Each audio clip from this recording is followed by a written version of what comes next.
Welcome to Tenor Tech, where I solve the problems you didn't even know you had. You start by enabling NFC so the phone can read tags and cards. Go to Settings, Connections, NFC and Payment, and flip it on. Once done, remove obstructive cases or place the tag against the center back area where the phone's antenna is strongest, because alignment determines a reliable read. Make sure battery saver is off and background restrictions aren't blocking the NFC service, since power-saving modes sometimes suspend the radio and cause intermittent failures. Next, you perform the actual operations.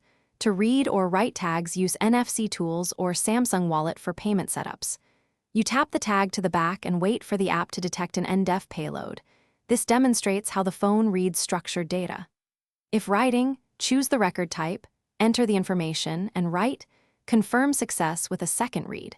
For payments, add your card in Samsung Wallet and complete bank verification, because secure elements require authentication to activate.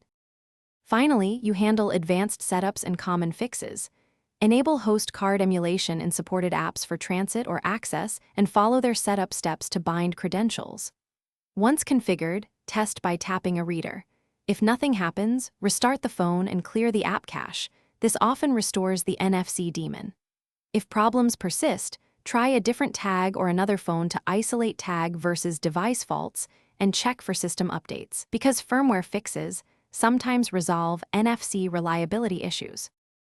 Thanks for watching. Subscribe to keep your life in tune.